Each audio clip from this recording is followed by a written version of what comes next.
Welcome back to the second part of my personal business analysis career journey. I'm sharing this with you in this video so that you can learn from the things that I've experienced and perhaps gain a deeper understanding of what it's really like to be a business analyst. It's a bit like a day in the life of a business analyst, in this case being me. If you're new to this channel, this is exactly what this channel is all about. Sharing business analysis, experiences, skills, knowledge. I've got lots of how-to lessons. The idea is to help you in your career as a business analyst. So if you enjoy this video or if you learn anything new, please consider subscribing or even just liking the video. Great, let's jump in. So just to very briefly recap from my first video about my career journey, I started my career in Johannesburg. Then I moved to London, and this is where we will be sharing some project experience in this video. And then eventually I landed in Australia, in Melbourne, which I'll tell you about in the next video. But for today, we are going to delve into my role when I was with Deloitte. So let's jump straight into that and let me share some of the experiences that was brand new to me at the time with you. So what they were trying to do, the Deloitte's team in London, is they discovered that office space was very expensive. They were in the middle of London, as you can imagine, and they had all their consultants out in the field working on client sites a lot of every week. So they were one of the first companies, the professional services companies, to realize that there must be a better way than having a dedicated desk waiting for someone where we don't actually even want them to sit there because we want them to be at client sites. So the problem was they were spending a lot of money on office space that wasn't being used. So what did we have to do as a team? We needed to go out and find some hot desking, is the term that was used then, or flexi-desk solution to be able to implement for the Deloitte's office so that they can manage the actual desk space a lot more optimally. And that was essentially the problem we were aiming to solve. And my specific role as a business analyst in this job was to go out there and research what hot desking solutions were available in the market. But before I could do that, and actually, to be fair, whilst doing some research on different flexi-desk or hot desk solutions that was available in the market, I was doing some interviews with the local property office managers and different stakeholders to try and understand what exactly would they like the system to be able to do that they'll be using to help manage office space. So I was working just like I would on any project, do elicitation sessions by interviewing them or running small workshops at the time. And once we worked out what the key criteria was, which is essentially what the key requirements were, we were then tasked, and specifically I was asked to do an evaluation matrix. So this was where I had to put up a matrix that could compare 3 of the solutions that we found in the market against the different requirements or criteria that I've basically defined in collaboration with all of these stakeholders. So it was a typical solution evaluation project, which was great and very interesting, something different and something new, a new subject matter for me.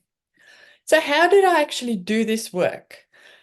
I met, like I say, with the office manager and some of the other key stakeholders around what they wanted. So it was like one-on-one meetings, building relationships, creating a good rapport with this team, and then understanding and truly understanding the priority requirements as well as the ones that would be really nice to have. Then I created the solution evaluation matrix, which I'll show you an example of in a second. I just used Microsoft Excel for that. And then I did a lot of the demo meetings. I was the facilitator. So it was a great experience for me to facilitate these sessions where the vendor would come to our office and basically demonstrate the software that they had available in terms of their FlexiDesk solutions. And what our team would do afterwards is we would evaluate each of those against set criteria. which is all part of this solution evaluation matrix. So I hope it's all making sense to you so far, but hopefully if I show you some examples, it will all start to gel nicely. So here, let me tell you, so this is just an example of a weighted decision matrix, which is similar to the one that I created for this project with Deloitte. So if you look at this decision matrix, it's basically listing the criteria or the requirements on the left-hand side. And you can have multiple different types of categories for this. In the requirement sense, or often the business analysis side of it, tends to focus on the features and the functionality. If you're working on a bigger project where you've got potentially the procurement team part of the evaluation, they will potentially focus on things like support and maintenance and licensing agreements and requirements. And you can add any additional company requirements that you might have. And then you would give it all a weighting. So how important is each of those criteria? Because as you can imagine, it might be super important to be able to book a desk, but it's not that important that the screen is blue, if that makes sense. So it's about prioritizing your requirements and then assigning weightings to each requirement. So once you've got the weighting sorted out and you know what each of the criteria will be in terms of the weightings, then you can get started with doing the actual evaluations. And there are different ways that you can do it. Sometimes we will not show the weighting to the people that will be doing the criteria assessments. This is just to keep them objective. So you might hide this column in a lot of cases. And then you might choose to compare. 3 is a very common number of solutions to compare, but you can obviously do more if more are relevant. So in this case, we've got solution A, solution B, and solution C, and you can rate it, and then it will get a score. And again, your score could be hidden as a hidden column during the actual evaluations. So there are different ways that you can bring all of this information together, and it might be slightly different for different organizations depending on how formal your procurement process is. But essentially, this was the major output for this particular project. And because there were so many demonstration sessions and all of these collaboration meetings, I got quite formal with the agendas that I prepared. So here you would see just a Microsoft Word version of an agenda that's quite comprehensive. So I recommend that you also make sure that when you start running these bigger workshops and the bigger sessions, especially in a formal environment, consider using proper agendas, even if you keep them electronically. And then, of course, your actions are super important. Always have a way to capture what were those actions and make sure that it's transparent to everyone that's involved. Okay, so I hope this project is giving you a different slant on business analysis from what I've shared in the previous video. I think getting some practical examples is really important, especially if you're a beginner business analyst. Okay, so the next project I'd love to share with you about is the project I did on with Anite. Anite was a software and potentially is a software company in London that I worked for. And they had quite an interesting client base, and let me tell you more about them. So what they did is they developed software solutions, and I was part of the team that specifically developed mobile solutions, software solutions, to assess council estates within the UK. So their client base were the different council housing departments. And those housing assessors, they would use the application to go to the different council houses and then to make an assessment of the state that the house is in and what repairs, etc., is required. And that was a legal thing that needed to be done by the councils on a periodic basis. So Anite provided the software for that. In this particular project, the problem we were solving was to build a mobile handheld version of this process, because up until then it was being done on very old devices with very limited capability, as well as a combination of paper forms. So we had to develop a mobile business handheld solution to assess council houses. which was very interesting and a great project to be part of because of the fact that it was a mobile app. So essentially, my role as a business analyst on this project had a completely different slant again to the previous roles that I've done. On this one, I had a very heavy reliance on doing some research on the government legislation around how these handheld calculators of assessing houses were supposed to work. So if a council estate assessor would tap in certain ratings, what were the calculations that was required to be made in the background? So there were specific rules, and my job was to figure out exactly what those were. So that was a great research piece that was the first one for me at that time. So it was a good experience. But on top of that, I also had a lot of interaction with the different council stakeholders, the internal account manager teams, as well as a very close relationship with the software developers in our group. Because we were very collaboratively, whilst it wasn't official agile, we worked in a very agile fashion where we would work together to basically shape this application. I did the analysis on exactly how the calculations were supposed to be used.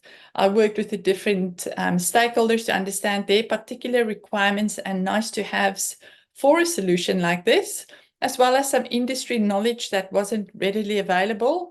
And then I would go and work with the software developers and convey all of this information in a very collaborative, interactive way. And then as part of that, I had to develop the functional requirements specification to get the industry to agree that we are adhering to the different rules. So it was a really nice software development project, specifically being a mobile app. And what specifically I did here was, like I say, I did some research in detailed compliance and legislative documents. I created screen mockups for the first time at that time, and I used Microsoft Visio for that, where I was working, like I say, with the software developer, the mobile app developer, and we had great fun designing the screens together. At that time, there was no formal UX person to go and check with. So it was a bit of a best endeavors, but a great exposure for me. And then, of course, I developed all of the requirements and I did a lot of workshop facilitation. So it was a wonderful opportunity as well, and a completely different type of project because it was a software development project starting from scratch and literally finding what the rules and the requirements were completely from scratch too, because nothing like that existed in the market. Okay, great. So let me show you what types of artifacts did I produce. So here again, this is just an example of what a particular, what handheld wireframes could look like. These are not the ones that we specifically developed, but just to give you an idea of what a wireframe could look like. So a wireframe can be a very rough sketch of what the screen would look like. You can potentially also use software. There's lots of wireframe software that you can use, like Miro or Visio or any drawing tool pretty much. So that was the one thing. Then the next thing that you may not have learned about before, or that I haven't shared in this particular series yet, I started to use use case diagrams quite a lot in this project, because we had to obviously understand the scope of what this mobile app was able to do and who would be using which parts of the functionality.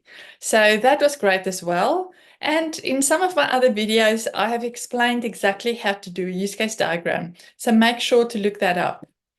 And then just to give you a flavor again of what the requirement spec looked like, it's a very formal document with lots of information about the project, but also specifically talking about what is the current state, what are the requirements, specifically the textual requirements, and then to include all of the models, including things like the wireframes, the use case diagrams, use case descriptions, and if there was process diagrams involved, to include those as well as some data requirements if there were some that was relevant and that was noteworthy.